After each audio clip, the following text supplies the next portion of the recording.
Okay, let's make a start. So nice and easy, especially if you're watching this live and first thing in the morning. Well, not first thing, but early.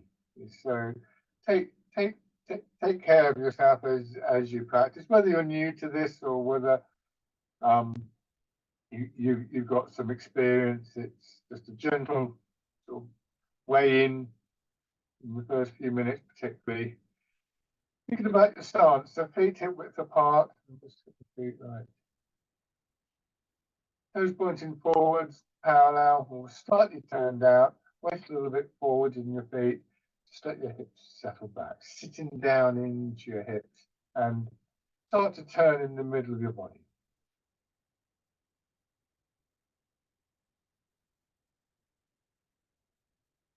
If you're used to doing these exercises, things like this are very easy to overlook. I remember spending a very extended period with one of my teachers and a small group of experienced players. The entire morning just unpicking this one exercise. So we can begin the process of refining posture, refining movement, of beginning to feel what the outcomes of that refinement is. And at the same time, we're also going through this process of bringing our attention into our body. So it's not just about, can I do this, can I do that? It's about allowing your weight to settle. So as you do this, as you turn, just try and feel what's going on, particularly in the upper part of your body. You may feel a change in your legs as well, but just for most people, the most immediate response is going to be in the upper part of your body. And you feel movement in your back, and you feel the muscles of the upper body, not just in the back, but in the chest and so on, beginning to move, to expand and contract. And one of the things we're looking for in our posture is to create space for that movement. We don't want the muscles to be sort of in conflict with each other. This allows for a freer movement, a more flowing movement. And it also starts to help us get a sense of connection. When that movement is flowing freely, you could even think of it as just general movement, momentum, think of it as energy, however you care to label it. But it's one of the connecting principles, I think, in Tai Chi. Because it's if you imagine a balloon filled with water, then if you were to press in on one side of the balloon, if you could measure the pressure around the whole balloon, then just to share act of pushing in on one side of the balloon would actually cause a change in that pressure. And in the same way, when we turn in the center of our body, there's a potential for change in, say, our shoulders or wherever. That can become a very precise process in these arts. But for the moment, it's really just a case of recognizing that can happen. We're told in Tai Chi that when one part of our body is in motion, our whole body is in motion. I think that's something that's easier to pick up in the first instance with slightly faster exercise. And since this is very simple, not easy, but simple, then it can give us the space, the leisure to actually observe that in our bodies. It's also very good, of course, from a physical point of view, that we're just loosening up a little bit, warming up. There's a very gentle aerobic element to it. And maybe your heart will beat a little bit faster, blood will circulate more easily, and so on and so forth. All the kind of classic benefits of an exercise warm-up that would apply lots of things, not just Tai Chi.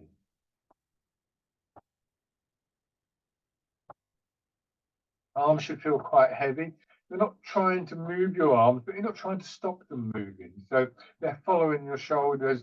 The shoulders are following this movement in that center part of the body.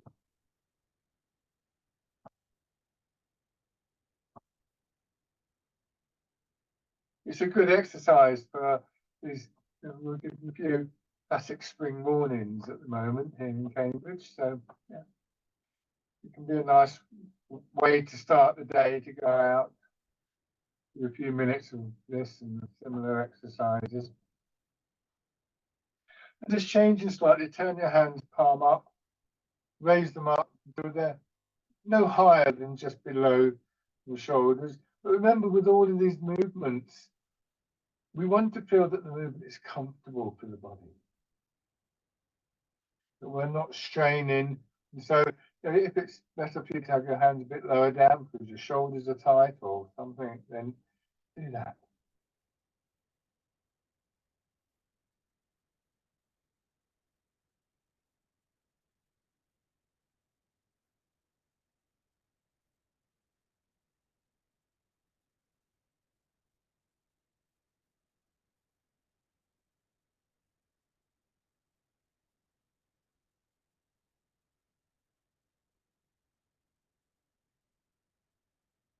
Your hands down. Now turn one foot out, put the other foot in front. Keep the width of your step. You can see the backdrop between my legs.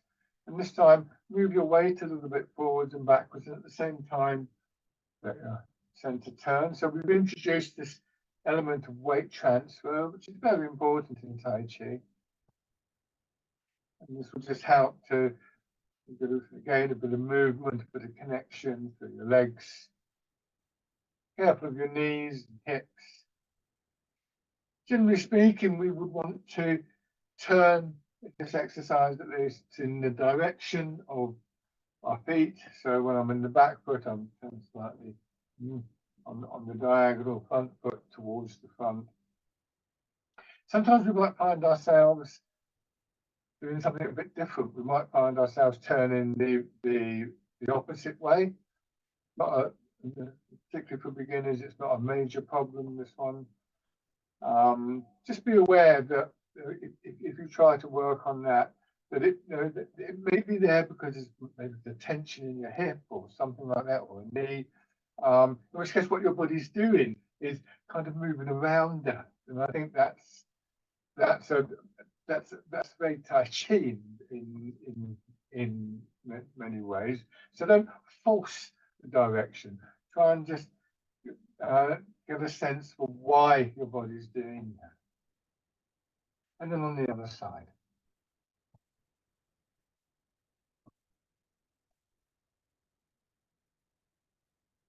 I get a sense that your upper body in particular is swinging very gently around, almost like there's a central pole there. Think of a weather vane blowing in a breeze. You try not to lean, tilt.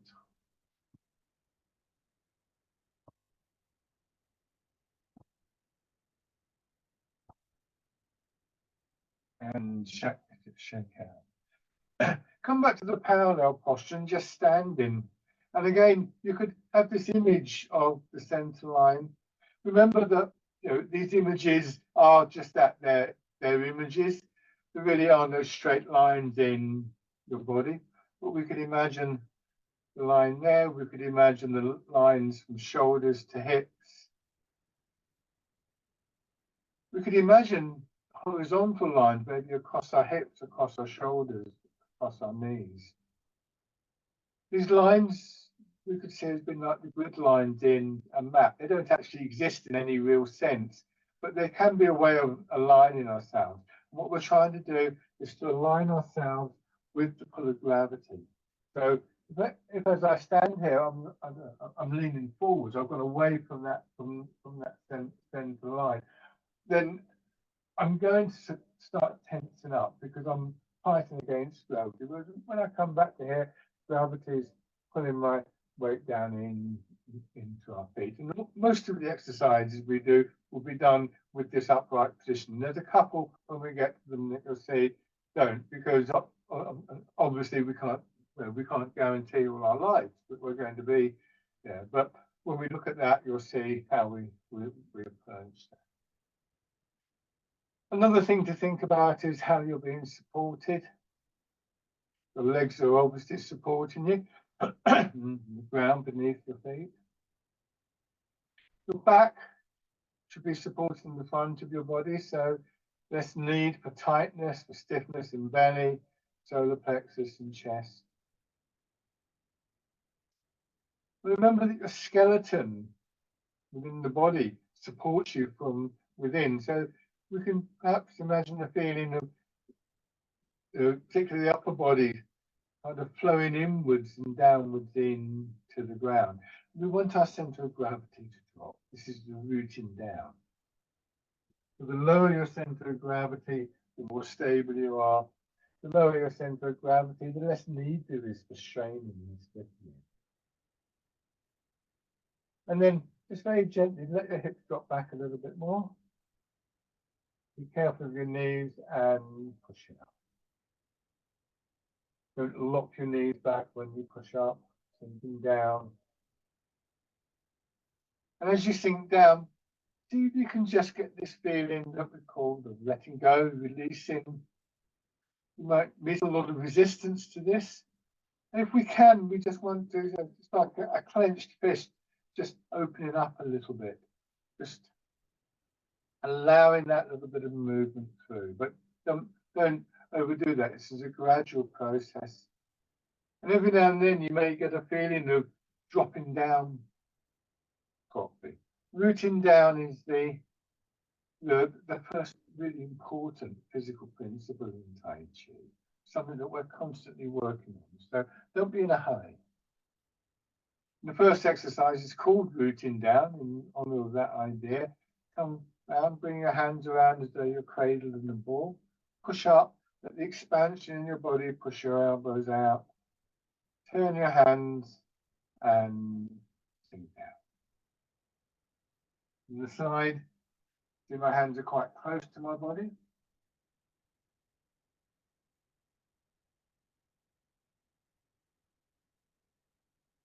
As though you're lifting the ball and then pressing it down into water. And we might imagine that we're moving through water. One of the very common images that we use in Tai Chi, giving just a little bit of resistance to the movement, but a resistance that encourages that releasing, softening feeling rather than stiffening up.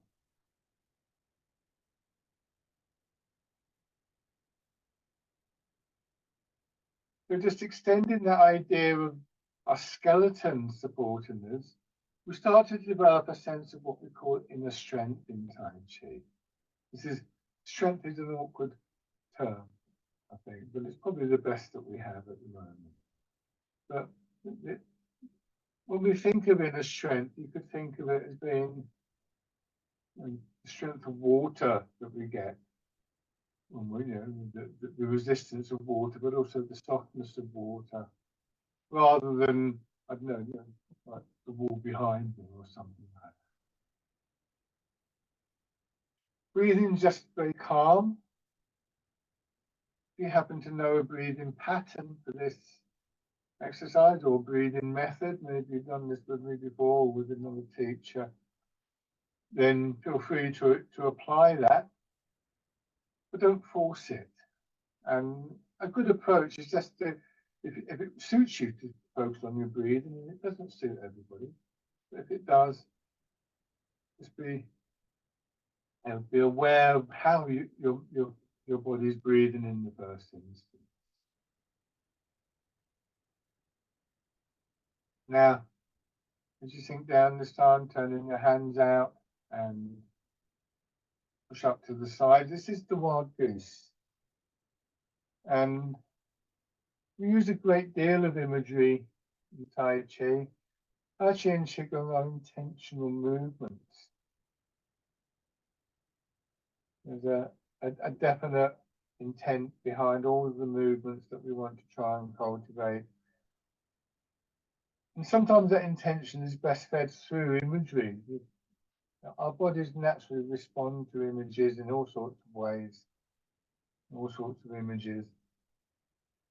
So if the image of the bird in flight or waving a feather up and down in the air resonates with you, maybe there are qualities there that you can bring in to the physical movement. If an image doesn't work for you, don't chase after it. It may come to mean something later, or maybe not. The next exercise called Parting the Clouds. So again, there's an image that we might associate with that idea. Hands crossed, pushing up. Always remember that no image, no idea, no description of these processes is ever going to be complete in and of itself. So when they're useful to you, make use of them. When they're not, maybe just put them to one side. You may go back to them at some point, but nothing is going to describe the whole story. So it's an ongoing, again, part of the practice. This is not a stretch. When you see at the top of the movement, my arms are still quite bent, just looking for gentle expansion and opening.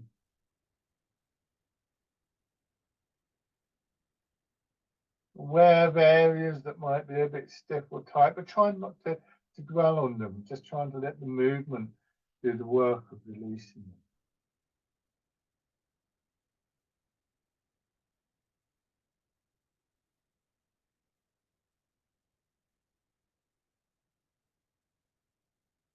One more time.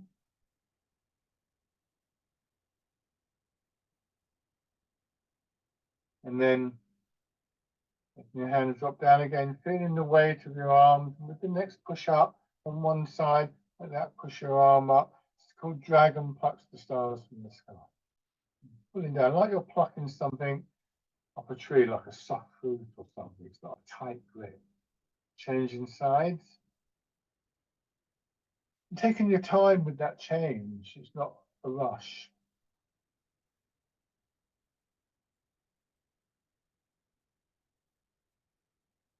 You may find yourself beginning to speed up.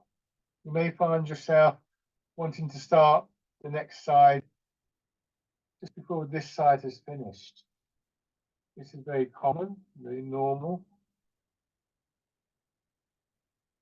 If you notice that, just bring your attention to the details of the movement. Your elbow drops, your hand drops. You feel the weight of your arm. You open your fingers. You move your attention across to the other side. And you start all over again. So, for once, we don't have to rush. We don't have to multitask. And just as we start to cultivate this feeling of spaciousness in our body, so that attention that we bring to our posture and our movements helps to just settle our thoughts, gives us a little bit of a break from the stream of thoughts and the busyness of the day. So there's a sense of spaciousness developed in our minds as well. These are moving meditation.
One more time.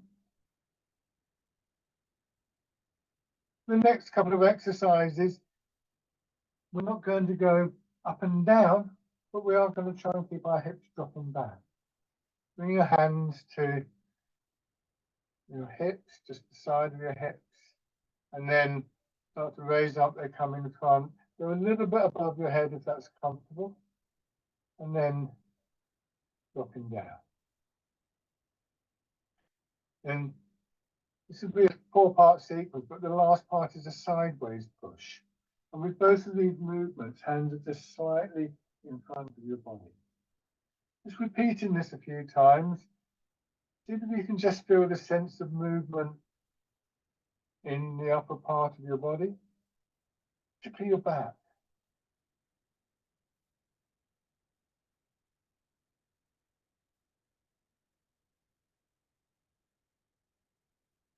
Once again, notice if you're speeding up. And with this exercise, very common part of the movement to do that with is in this returning stage.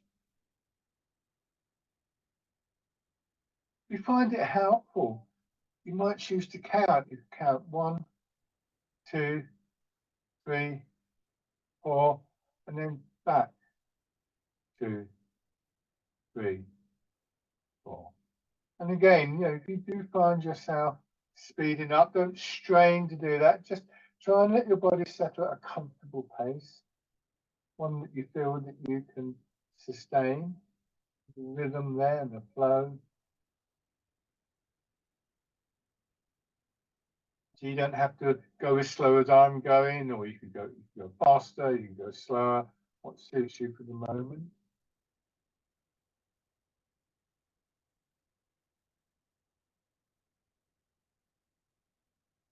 And then this time, as you push out, it's just a small movement in the center of the body. You turn just a little bit, that redirects your arms, you turn back. And then turning the other way. And back. And then facing forwards, you push out. So this is called pushing in full direction.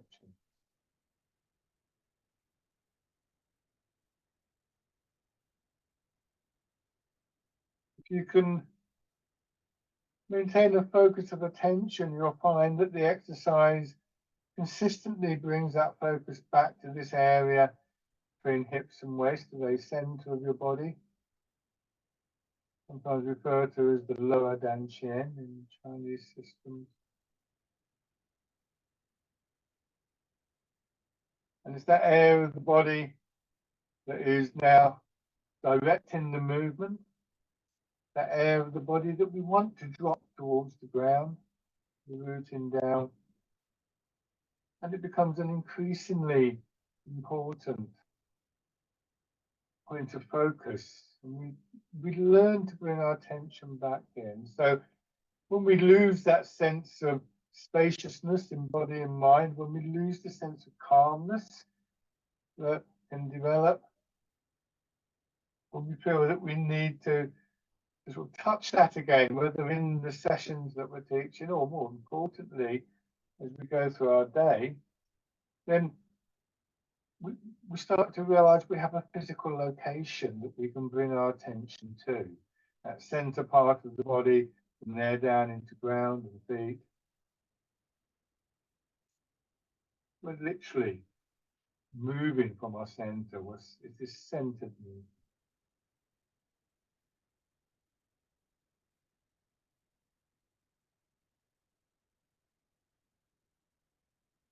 Inevitably, frequently in my case, we lose that focus of attention. Don't struggle to hold on to it. Recognize that you can come back to it.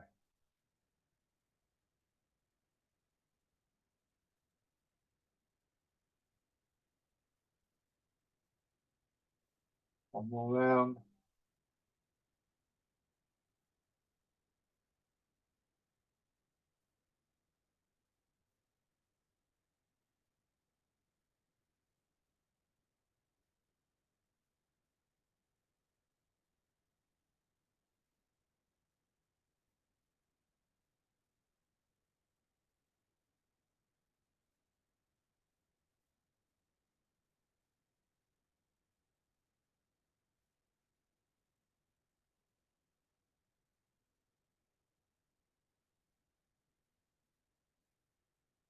Your hands drop down again, feeling the full weight of your arms. And push one arm out to one side, let it swing up again a little bit above your head, in line with your nose, in line with the center line of your body, and straight down. So just describing up a half circle, almost like you're just reached out to a kind of archway and just sliding your hand around the inside of the arm. It's the sort of thing you might find in an old church or something.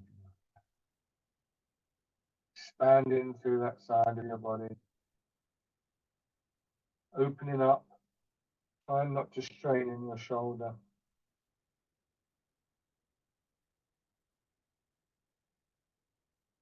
And then this time, if it's comfortable for you, once again, you turn a little bit in your hips.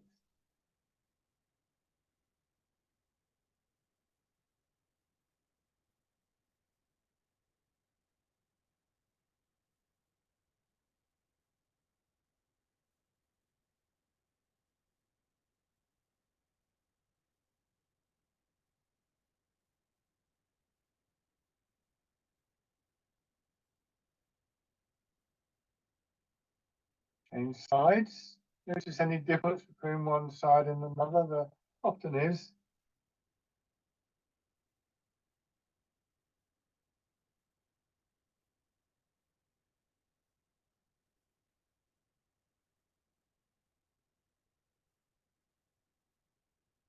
Every now and then, just refer back into your body. What can you feel in terms of movement, of energy, connection, if anything? If you don't notice any of that, don't think that that's a failure. Add in the term.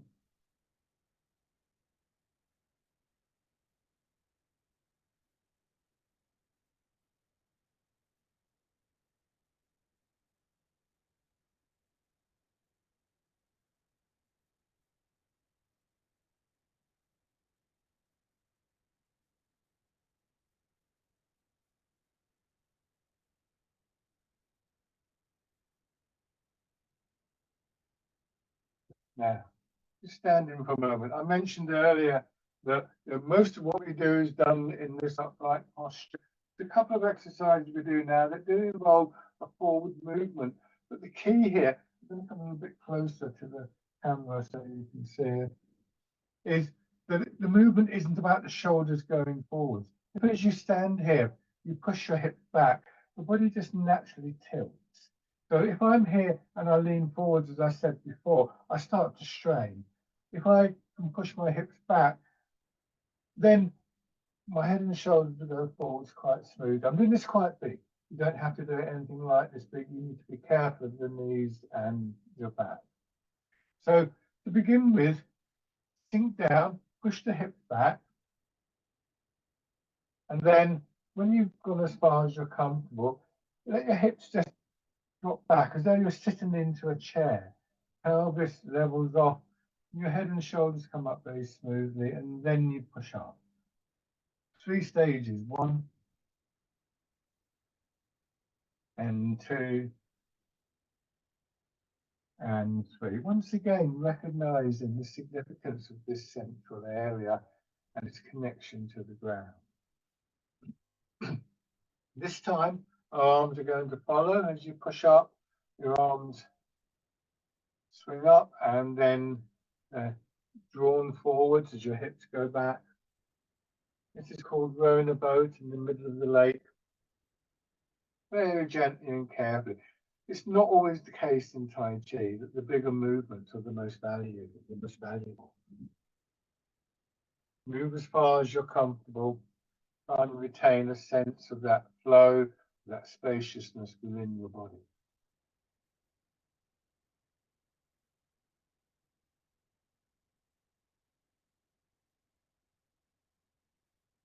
Easy and gently. One more time. Then carry on with this idea. Reintroduce the horizontal turning. Bring your hands in front of you. Turn first in one direction, then push your hips back so that pushes your hands forwards. Turn again, and then let the hips drop down and come back. And you've drawn your hands around in the circle. And try that in the other direction. This is called polishing the table. If the image isn't a good one for you, some people don't like the image of housework, understandable. Imagine there's a ball there and you're rolling the ball around. But again, as always, if you watch from the side and push my hips back, you see the significance of the center of the body when we do this. So polishing the table. And the back gently begin to extend.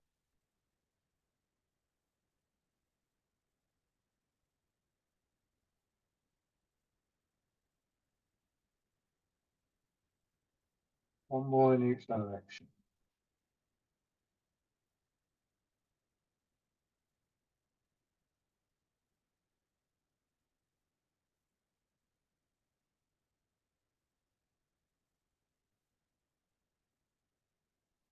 And stand.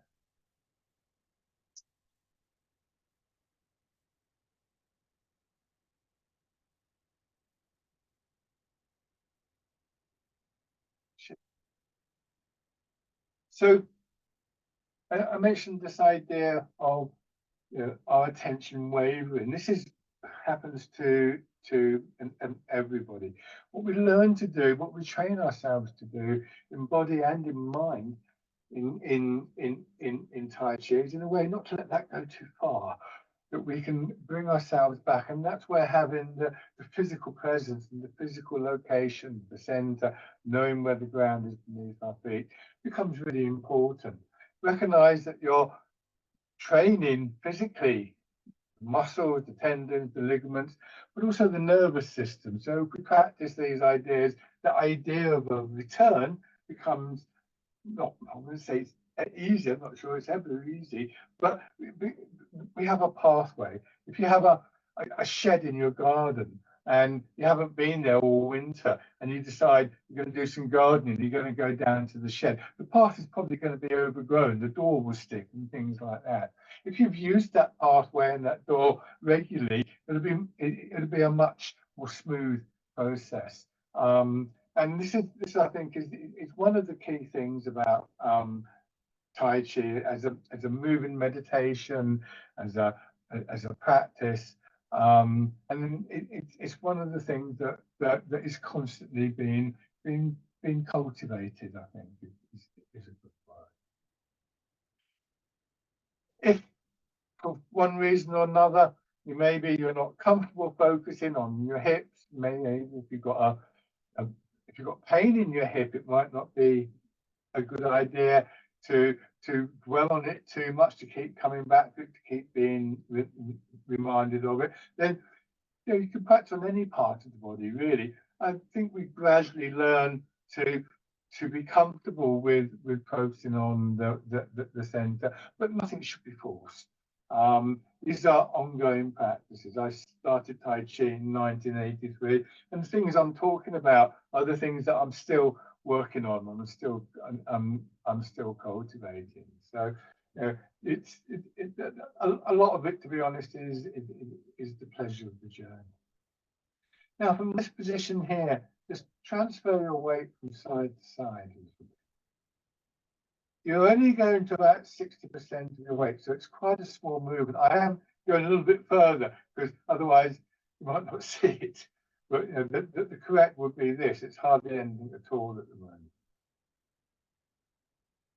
What I don't want to do is to end up out here because no, I'm losing that line with the pull of gravity. This time, go across into your left foot, so mirror my movements. Push your back, your right knee forwards, and the heel comes up, and turn your body a little bit. Put the heel down. You might find it, as I do, an advantage to have your foot slightly turned out. Do the same thing here, and weight to my right. Push the left knee forwards and turn. So you want to try and get a little bit of a feeling of sinking, of rooting down in that supporting leg. Once again, you turn around the center line. Maybe just feel a little bit of a push in the leg that you're resting into to move you across to the other side. Bring your hands around in front of you. Yeah. Notice how your arms and your hands move with you.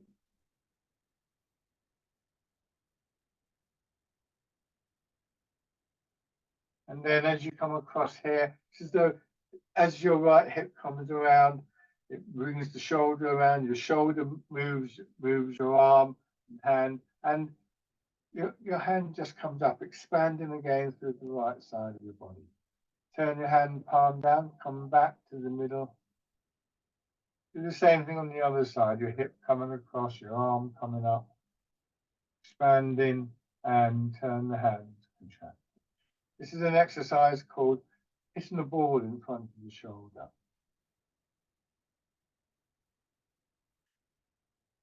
So the image is quite a dynamic one, quite a strong one.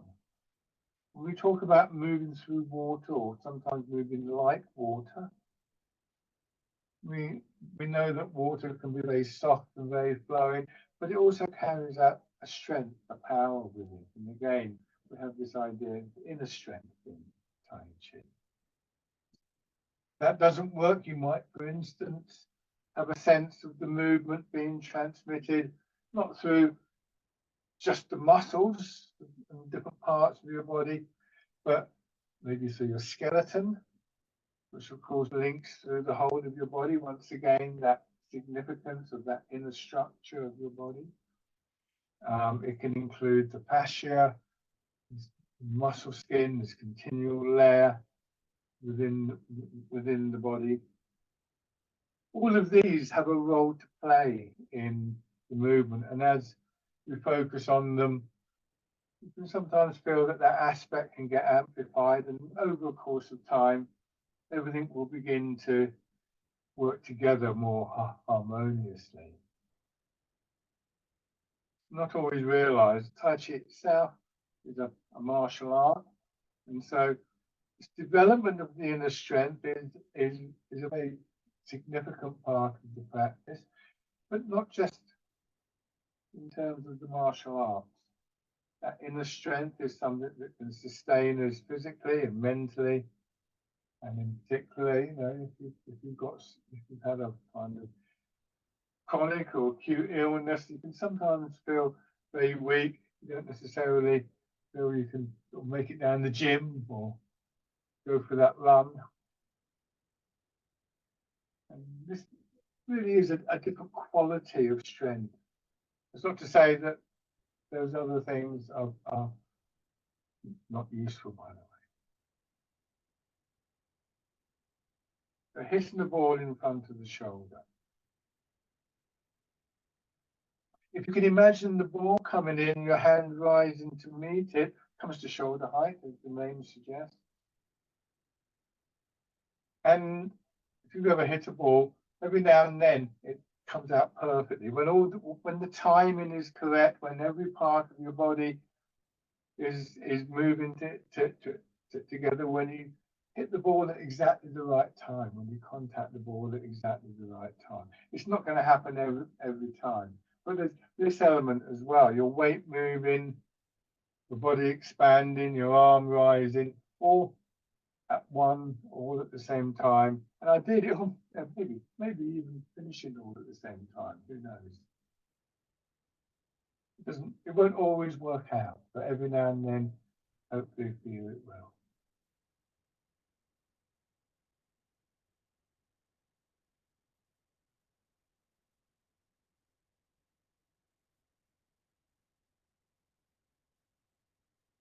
One more time on each side.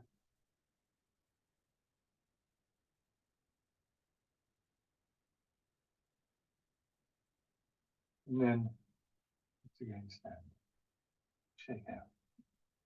I've used this term cultivation a few times, and I think it's a useful way to look at what we're doing. This idea, you know, when I do hitting the ball in front of the shoulder, I don't know how many times, maybe 1 in 100 times. It's perfect, or feels perfect. And we need to be careful not to get frustrated about that. The term cultivation, if you're a gardener, you cultivate a plant. We know we have to be patient. It's not just going to happen overnight, and it's not even necessarily going to be consistent, and we learn to move with that. We learn that we practice. Sometimes you'll come away from the practice and well, that wasn't very good, but that doesn't mean that you're not benefiting from it, and it doesn't mean that it's time wasted by any means. I've had experiences where sometimes kind of the going through the movements, whatever I've been doing, I felt terrible, and yet I get to the end of it and it feels great. Maybe it's just because it feels terrible and I'm making a lot more effort or whatever. From the standing posture, imagine you've got parallel lines, we refer to them as tram lines, going through your feet across the road. Turn one foot out, step straight forward with the other foot, staying on the line. Again, you can see the backdrop between my legs. You can play around with this angle of the back foot, but the front foot should point straight ahead. Again, let your hips drop, let your center drop, and then begin to transfer your weight from foot to foot. There's a little bit more movement than in the sideways movement. You can get up to 60% of your weight into the front leg, maybe as much as 17 to your back leg. That will gradually increase.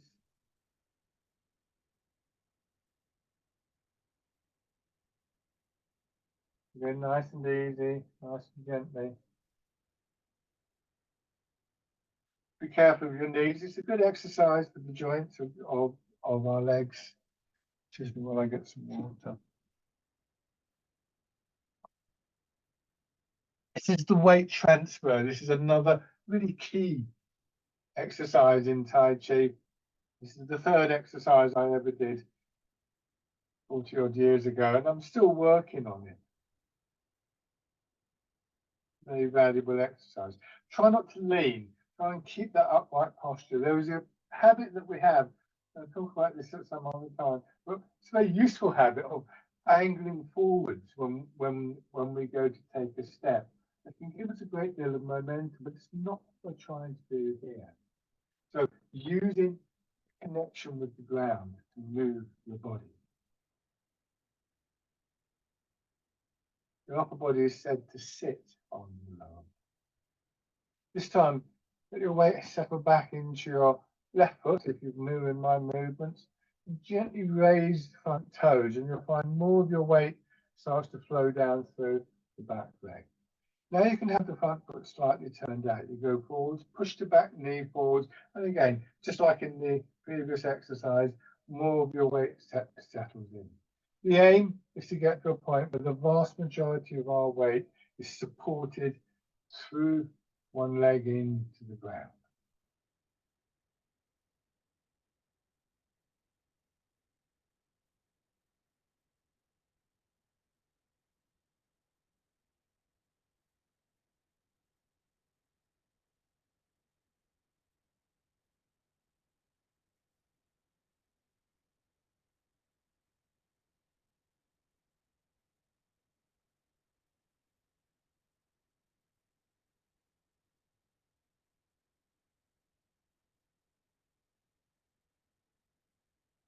So trying to maintain your posture and your root while you're in motion is a very different prospect to doing it when you're just standing or sitting.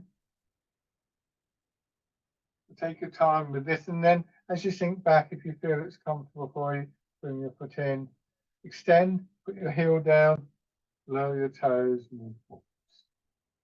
Push the back knee forward, bring your foot in. You can put the toes down to steady yourself here. You'll often see me doing that. And then step back, put the ball of the foot down, lower your heel. We're trying to be very precise about the positioning of the foot. And in fact, the term we often use is that we plant the foot. And there's a connection there, isn't there, to this idea of cultivation.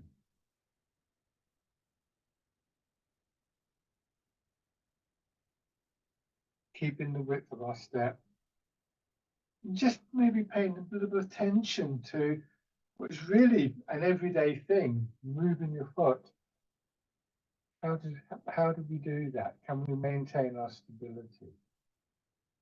Tai Chi can provide a depth and an understanding of just everyday things, everyday movements.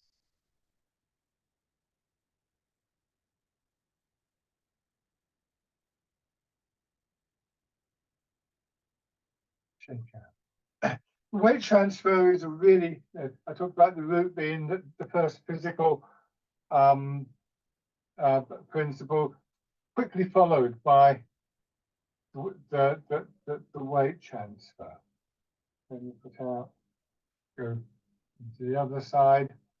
Not only is it important in Tai Chi, the weight transfer, this movement is crucial to our mobility, just in everyday terms. So, and this will help to develop that. It will help to condition, particularly your legs, but also train you in your awareness, so that that awareness becomes not something you have to think about all the time. It's just there in the background.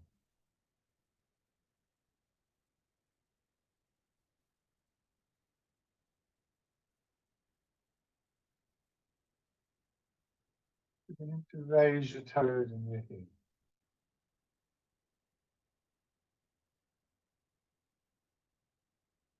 Bringing your foot in. Try not to think of balancing. If I balance here, then this is balancing. I'm looking to align my body over the supporting leg, to root down. And when we can do that, we become more stable. If you're stable, you don't need to balance. Balance has a different connotation in Tai Chi.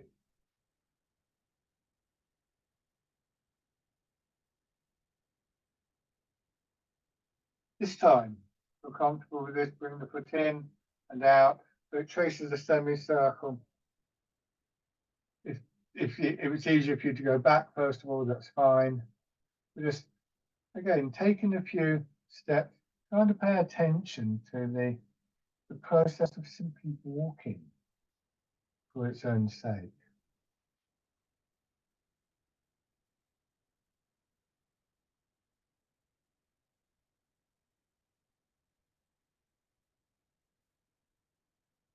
And then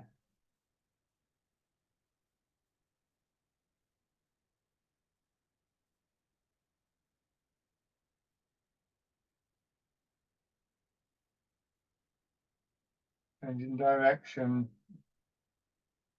Most people find it a bit more difficult going back.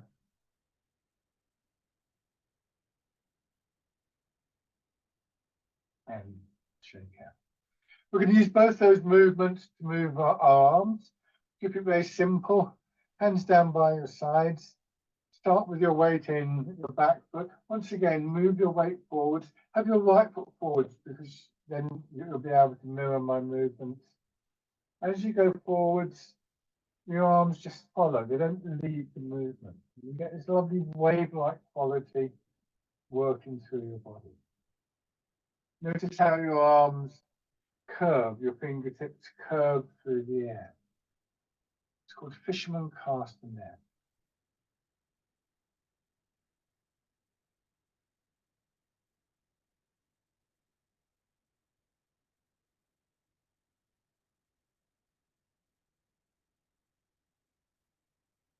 Again, you can imagine moving through water. That helps.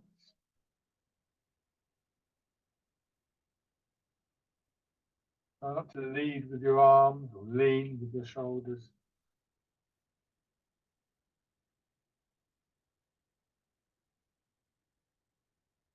The moment we're going straight forwards and backwards, but this time from the front position, turn the direction of the back foot. So now your hands are coming diagonally across your body. Once again, shoulders and arms following the lead from the center of your body.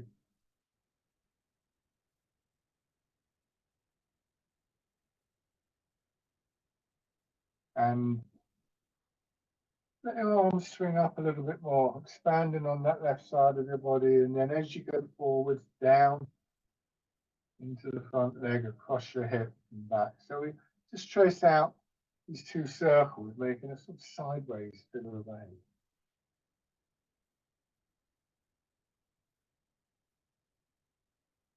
most of the work is being done in your legs, the center of your body, turning and the transfer of your weight.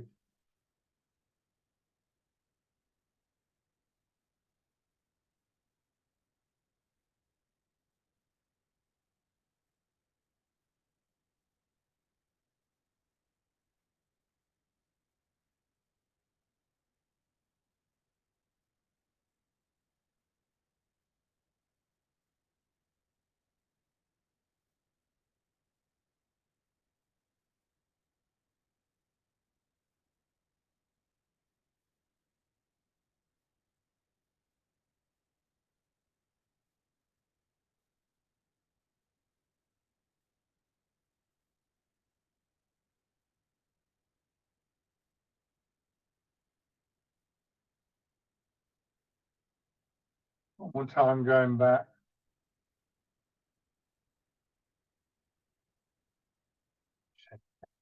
Now, change stance, change side rather. So have your other foot forward, your left foot.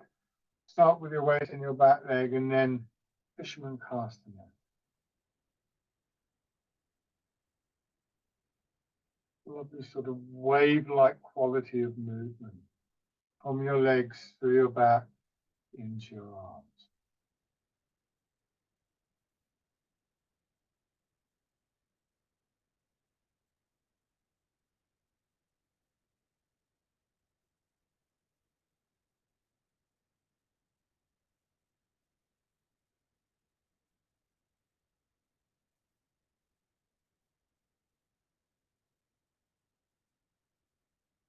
Turning.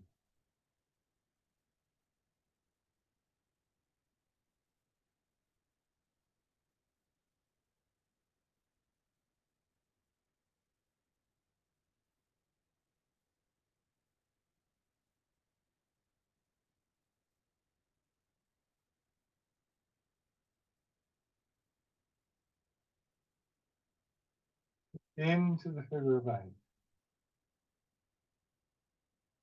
And feel that your weight and your center are guiding your arms, not the other way around. Soften your fingers.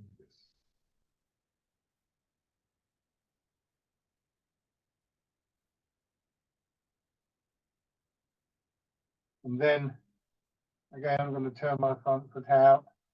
You can go forwards or backwards. As your arms come up, bring the empty foot and foot without the weight in. Plant the foot, step, and move. Just combining this exercise with the step in. Notice I'm putting my toes down in the first instance. If you're comfortable with this, you can raise your leg, but not worth wobbling around and straining. Certainly not worth falling just to do that.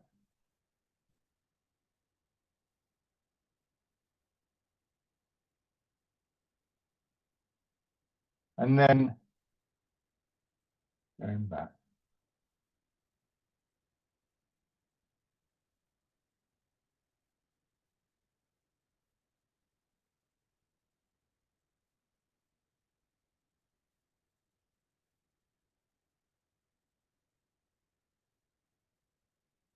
This time, whichever direction you're moving in, just bring your feet back.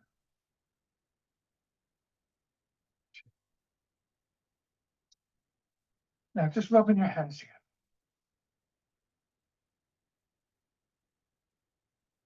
Tapping over your face with the pads of your fingers. And then over your head and neck. One shoulder and your arms. Useful little exercise that can take the tightness out of muscles on the other side. And also very good at bringing your attention back into your body, I think. Once you're back, one hand or both hands.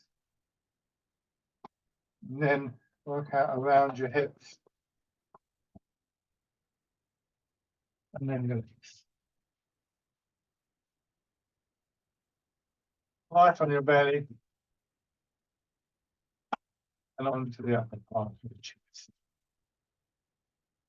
Now, final exercise. Once again, emphasizing this sense of a return, a sense of coming back to something, and a sense that we can come back.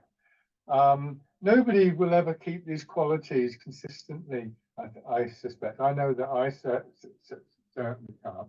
And yet we have the means just to every now and then come to that posture that is more comfortable, more stable, less strained, posture that allows the energy to flow better.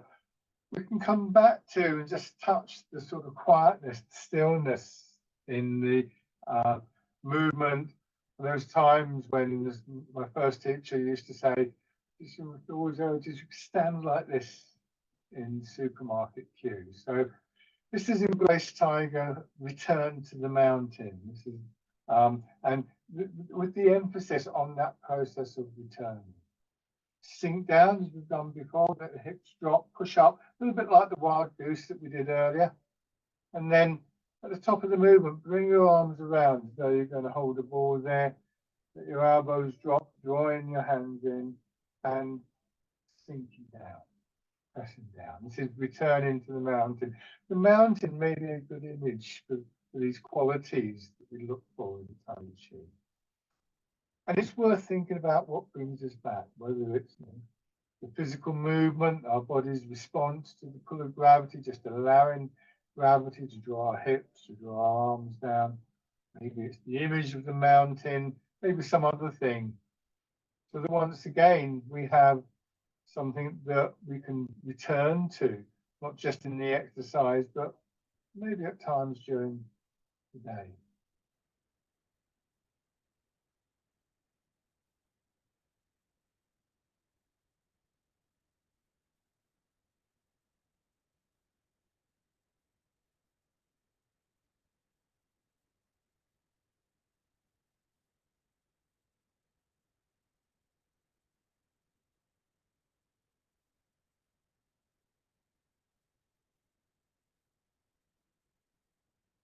One more time. Take your time, it's not a race. And your hands come down, hips drop just a little bit. Want to be aware of your breathing, or just your posture. Just enjoying that sense of stillness, spaciousness, however you experience it, however you choose to live.